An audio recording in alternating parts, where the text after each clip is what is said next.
상간소송은 상간자, 즉 배우자가 있는 사람과 부정행위를 한 상간녀, 상간남에 대한 위자료 청구 소송을 의미합니다. 상간소송에서 위자료 청구가 인정되기 위해서는 세 가지 요건이 인정되어야 합니다. 위자료 액수를 최대한 높이기 위해서는 안녕하세요. 법무법인 선 박성욱 변호사입니다. 안녕하세요. 법무법인 선 이지원 변호사입니다. 변호사님, 지난번에 이혼에 대해서 알려주셨는데 상간소송에 대해서도 많은 분들이 궁금해하는 것 같아요. 상간소송에 대해서도 말씀해 주실 수 있을까요? 네, 오늘은 상간소송에 대해서 특별히 설명드리도록 하겠습니다. 상간소송은 상간자, 즉 배우자가 있는 사람과 부정행위를 한 상간녀, 상간남에 대한 위자료 청구 소송을 의미합니다. 2015년 간통죄가 폐지되면서 이들에 대한 형사처벌은 할 수 없게 되었지만 민사상 손해배상 청구는 여전히 가능한데요.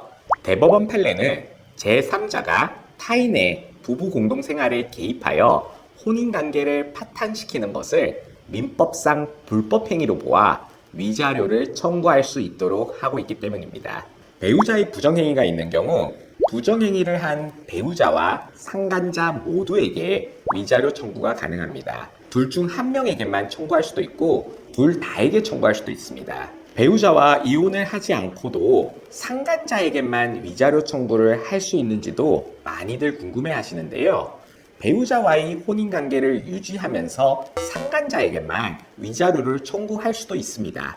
실제로 배우자가 진심으로 용서를 구하여 한 번의 기회를 더 주기로 하는 경우나 어린 자녀가 있는 경우에는 배우자와의 관계를 회복하기 위하여 노력하고 상간자에 대해서만 위자료를 청구하는 경우가 실제로 굉장히 많습니다.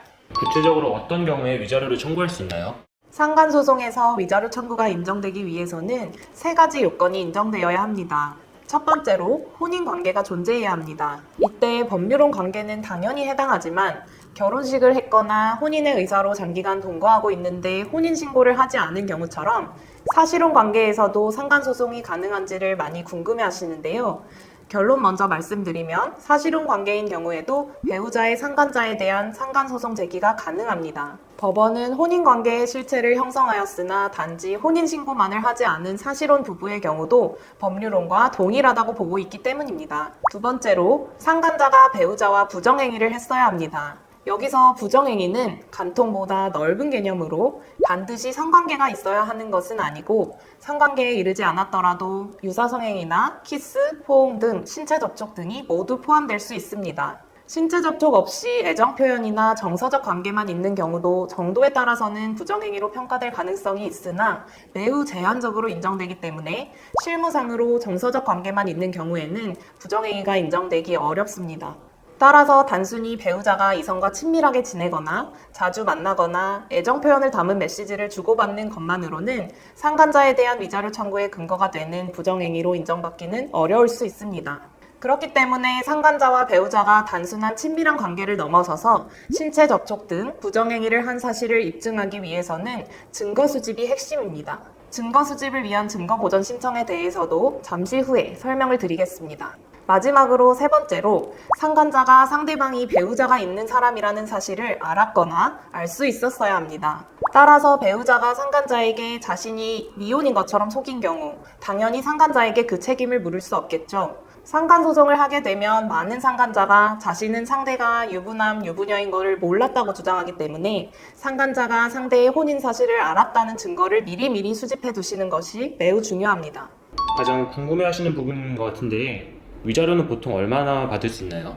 위자료 액수는 법으로 딱 정해져 있는 것이 아니라 개별 사안별로 법원에서 판단을 합니다. 법원은 여러 가지 사정을 종합적으로 고려하는데요. 구체적으로 혼인기간과 혼인생활의 실태, 부정행위의 기간, 횟수, 태양, 혼인관계 파탄에 대한 배우자와 상간자의 책임 정도, 피해 배우자가 받고 있는 정신적 고통의 정도, 당사자들의 연령, 직업, 경제력 등을 고려합니다. 실무상 인정되는 대략적인 범위를 말씀드리면 상간자에 대한 위자료는 대체로 1,000만 원에서 3,000만 원 사이에서 결정됩니다. 대략 위자료가 1,000만 원에서 2,000만 원 사이에 인정되는 경우는 이혼을 하지 않고 상간자에 대한 위자료 청구만 하는 경우, 외도의 기간이 매우 짧고 신체 접촉이 많지 않았던 경우 등입니다. 이혼을 하지 않고 상간자에 대한 위자료 청구만 하는 경우, 법원은 부정행위가 있었다고 하더라도 그로 인해 부부관계가 파탄에 이르지 않은 사정을 고려해서 위자료 액수를 보수적으로 산정하는 경향이 있습니다. 위자료가 2천만 원에서 3천만 원 사이 인정되는 경우는 부정행위로 인해 이혼까지 하게 되었고, 부정행위의 기간이 어느 정도 길고 성관계 등의 수위 높은 신체 접촉도 인정된 경우입니다. 그리고 사안에 따라 더 높거나 낮은 위자료가 인정되는 경우들도 있습니다. 예를 들어 부정행위 기간이 매우 장기간인 경우, 상간녀가 아이를 출산하였거나 배우자와 동거한 경우, 부정행위가 발각된 이후에도 만남을 지속한 경우, 외도 상대의 배우자를 조롱하는 등 반성하지 않는 태도를 보인 경우, 상간자가 적극적으로 혼인관계 파탄을 유도한 경우, 피해 배우자가 극심한 정신적 고통을 받은 경우 등에는 충분히 3천만 원 이상의 더 높은 위자료 금액이 인정될 수 있습니다. 위자료 액수를 최대한 높이기 위해서는 부정행위의 구체적인 내용과 기간, 빈도를 입증하는 것이 중요합니다. 단순히 한두 번의 만남이 아니라 지속적이고 반복적인 관계였다는 점, 상간자가 배우자가 있는 사람임을 명확히 알고 있으면서도 그 관계를 지속하였다는 점, 그로 인해 가정이 파탄되고 자녀들이 고통받았다는 점 등을 구체적으로 입증할수록 위자료 액수가 높아질 가능성이 큽니다. 상간소송에서 가장 중요한 게 증거라고 들었는데 어떤 증거들이 필요하고 또 어떻게 수집할 수 있을까요? 상간소송의 핵심은 증거입니다. 실무상 가장 많이 활용되는 증거로는 문자 메시지, 카카오톡 등 어플 대화 내용, 통화 내역, 호텔 이용 영수증, 신용카드 사용 내역, 목격자 진술, 사진이나 동영상, 함정조사 자료 등이 있습니다. 특히 대화 내용에서 두 사람의 관계를 명확히 알 수 있는 표현들, 예를 들어 애칭을 부른다거나 애정 표현을 하는 내용 등이 중요한 증거가 됩니다. 증거 수집의 방법으로 사설 탐정이나 흥신소, 심부름센터 등을 활용해도 되는지 궁금해하시는 분들이 많은데요. 사설 탐정 등을 통해 수집한 증거를 활용하는 것이 불가능한 건 아니지만 공개된 장소만 촬영하는 등 합법적인 범위 내에서만 수집이 이루어져야 합니다. 그리고 소송을 준비하기 전에 결정적인 증거를 미리 확보하기 위한 제도로 증거보전 신청이라는 것이 있습니다. 배우자와 상간자가 함께 내가 없는 사이에 우리 집에 온 것 같은데 아파트나 주거공간 출입 CCTV를 보고 싶을 때, 또는 배우자의 카드 내역을 보니 호텔 결제 내역이 있는데 그 시간에 호텔 CCTV를 보고자 할 때 등 주로 CCTV가 삭제되기 전에 확보하기 위해 활용이 됩니다. CCTV는 보관 기간이 일주일에서 한 달 사이이기 때문에 소송을 제기한 후 증거를 확보하려고 하면 이미 영상이 삭제되어 확인이 불가하게 됩니다. 그렇다고 해서 임의로 아파트 관리실이나 호텔 등을 찾아가 CCTV 공개를 요구하더라도 개인정보 보호 등의 문제로 보여주지 않습니다. 이 경우에는 소송을 제기하기 전에 법원에 해당 CCTV를 확보하도록 해달라는 증거보전 신청을 할 수 있습니다. 증거보전 신청도 무조건 받아들여지는 것이 아니기 때문에 법원에서 인용해 주실 수 있도록 전략적으로 신청할 필요가 있습니다. 증거보전 신청은 CCTV가 삭제되기 전에 신속하게 결정을 받는 노하우가 핵심인데요. 저희는 실제로 의뢰인께서 찾아오신 당일에 곧바로 법원에서 증거보전 결정을 받아 무사히 결정적인 CCTV 증거들을 확보해드린 경우들이 많이 있었습니다. 상간소송에서 판결을 받는 대신 상간녀와 합의를 통해 위자료를 받는 것은 어떤가요? 상간소송을 끝까지 진행해서 판결을 받는 경우가 좋을 수도 있겠지만, 상황에 따라 상간소송을 제기하기 전이나 제기한 후에 상간자와 합의를 하는 것이 더 좋은 결과를 만들 때도 있습니다. 진짜 실력 있는 변호사라면 무조건 소송만을 고집할 것이 아니라 의뢰인에게 합의가 유리한 경우에는 합의를 유도해 드릴 수 있어야 합니다. 특히 의뢰인이 배우자와의 혼인관계는 계속 유지하고 회복하고자 하면서 상간자에 대한 위자료 청구만 하고자 하는 경우에는 의뢰인께서 가장 걱정하시는 것이 상간소송에 이겨서 상간자에게 위자료를 받더라도 그 이후에 배우자와 상간자가 몰래 다시 만남을 계속하는 것입니다. 게다가 그런 경우 상간자가 의뢰인 몰래 배우자에게 자신이 의뢰인에게 지급한 위자료를 청구하여 받아내기도 합니다. 그러나 법원의 판결문에는 위자료 몇 천만 원을 지급하라는 명령만 있을 뿐 다시 만나지 말라는 강제되는 내용은 포함되지 않기 때문에 소송 결과가 좋았음에도 불구하고 의뢰인이 계속 고통받는 경우들이 있을 수 있습니다. 이런 문제들을 한 번에 해결하기 위해서는 전략적으로 판결보다 합의가 필요할 때가 있습니다. 상간자와의 합의를 통해 합의서에 피고는 원고의 배우자와의 연락이나 만남을 일체하지 않고 이 의무를 위반할 경우 원고에게 1회당 500만 원을 즉시 지급한다는 만남 금지 및 위약벌 조항을 명시할 수 있습니다. 이 이외에도 배우자의 외도 사실이 공개되지 않기를 희망하는 경우에는 상간자와의 합의 내용에 피고는 제3자에게 원고의 배우자의 외도 사실을 발설하지 않는다는 조항과 그 의무를 위반할 경우에 별도 위약벌 조항을 명시할 수도 있습니다.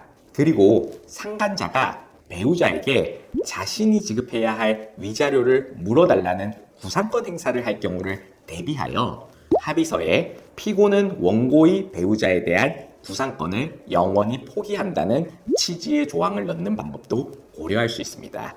위와 같은 장점 외에도 상간소송을 하지 않고 합의를 하는 것은 소송에 걸리는 시간과 비용을 절약하고 사건을 빨리 종결시킬 수 있다는 장점이 있으므로 상간소송과 상간자와의 합의 경험이 많은 전문 변호사님과 상담을 통해 전략적으로 원하는 결과를 얻으실 수 있는 방향을 선택하실 필요가 있습니다. 최근 서울 남부지방법원 등 일부 법원에서는 상간소송을 제기한 배우자의 마음을 달래주기 위해서 조정을 할 때 하해 공고 결정문에 상간 책임을 명시하는 경우도 있습니다.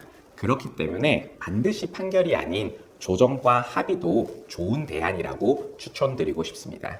위자료 청구에도 시효가 있다고 들었는데 언제까지 청구할 수 있는 건가요? 네, 매우 중요한 부분입니다. 부정행위는 민법상 불법행위의 일종이기 때문에 불법행위의 소멸시효인 손해 및 가해자를 안 날로부터 3년, 불법행위가 있은 날로부터 10년이라는 소멸시효 기간 내에 행사하셔야 합니다. 중요한 것은 손해 및 가해자를 안 날로부터 3년 내에만 청구할 수 있다는 것인데요. 여기서 손해 및 가해자를 안 날이라 함은 단순히 배우자의 부정행위를 알았다는 것만으로는 부족하고 상간자가 누구인지까지 알아야 시효가 진행됩니다. 예를 들어 배우자가 바람을 피운다는 것은 알았지만 상대방이 누구인지 몰랐다면 상대방을 알게 된 시점부터 3년 내에 청구가 가능합니다.